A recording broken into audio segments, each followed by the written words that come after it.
Japan में एक बार भूकंप आया और उस समय कार्स के जरिए लोगों की जान बचाई गई। उस समय वहाँ के लोगों का ध्यान कार्स की ओर बढ़ा। इसी के बाद टोयोटा की शुरुआत हुई। हेलो दोस्तों, मेरा नाम है समीर और आज हम जानेंगे कि कैसे टोयोटा एक लूम कंपनी से दुनिया की सबसे ज़्यादा कार्स बेचने वाली कंपनी बन गई। 1 सितंबर 1923 में जापान में बड़ा भूकंप आया था। कहा जाता है कि उस समय इस घटना की वजह से जापान के लोगों की सोच बदल गई थी। दरअसल भूकंप में काफ़ी तबाही हुई। उस समय लोगों की जान बचाने के लिए कार्स का इस्तेमाल किया गया। तब वहाँ के लोगों को कार्स की ज़रूरत महसूस होने लगी। इसी के बाद जापान में कार इंडस्ट्री की रफ्तार तेज़ हुई। ये हैं कीचिरो टोयोडा, जिन्होंने टोयोटा मोटर्स की नींव रखी। जब इसकी नींव रखी गई थी तब इसका नाम टोयोडा था। फिर कुछ रीजंस के चलते इसका नाम टोयोडा से टोयोटा कर दिया गया। इससे पहले ये कंपनी लूम बिजनेस करती थी, लेकिन कीचिरो टोयोडा की इच्छा थी कि वो कार्स असेंबल करें। इसके बाद कीचिरो टोयोडा ने ऑटोमेटिक लूम मैन्युफैक्चर से ऑटोमोबाइल मैन्युफैक्चरिंग कंपनी में कन्वर्ट कर दिया और टोयोटा ने अपनी first car model AA sedan को लॉन्च किया। बाद में टोयोटा का फोकस मिलिट्री ट्रक बनाने पर था।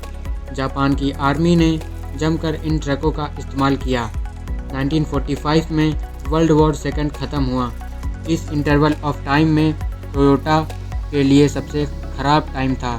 तब जापान की हालत भी बहुत ख़राब हो गई थी।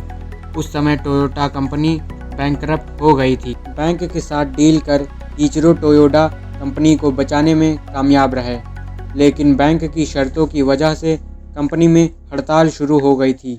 2 महीने के हड़ताल के बाद कंपनी के मैनेजमेंट में बदलाव हुआ। इसके बाद कीचिरो टोयोडा ने डिज़ाइन कर दिया।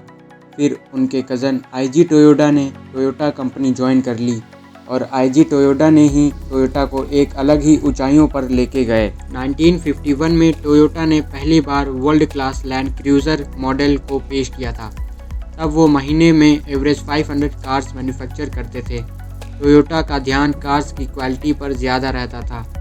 कम से कम और अफोर्डेबल प्राइस पर वो कार्स मैन्युफैक्चर करते थे। देखते ही देखते टोयोटा एक ब्रांड बन गया था और अब टोयोटा पिछले सालों के मुकाबले ज़्यादा कार्स मैन्युफैक्चर करने लगी थी। उस समय कई गृह युद्ध हो रहे थे। ऐसे में अमेरिका समेत कई देशों से मिलिट्री ट्रक की डिमांड बढ़ी। इसके बाद आईजी ने कंपनी को आगे बढ़ाने के लिए R&D यूनिट लगाई। इसके अलावा कई शहरों में आउटलेट खोला। इससे कंपनी की आमदनी बढ़ने लगी थी। साल 1963 में कंपनी ने पहली बार 10 लाख कार्स एक्सपोर्ट किया। 1991 तक टोयोटा ने अमेरिकी बाज़ार में 1 लाख से अधिक कारों और ट्रकों को बेच दिया था। टोयोटा ने सन 2000 में कई कंपनियों के साथ पार्टनरशिप करके अपनी ग्रोथ कई गुना बढ़ा लिया था। सन 2017 में कंपनी ने रोबोट और आर्टिफिशियल इंटेलिजेंस के ज़रिए कार बनाने का काम शुरू किया और अब Toyota world's top selling automaker बन गई है। तो ये थी टोयोटा की सक्सेस स्टोरी और आप हमें कमेंट में बता सकते हैं कि आपको टोयोटा की सक्सेस स्टोरी जानकर कैसा लगा। वीडियो अच्छी लगी हो तो लाइक कर दें और हमारे चैनल नॉलेज एंड फैक्ट्स को सब्सक्राइब कर दें। वीडियो देखने के लिए आपका बहुत बहुत शुक्रिया।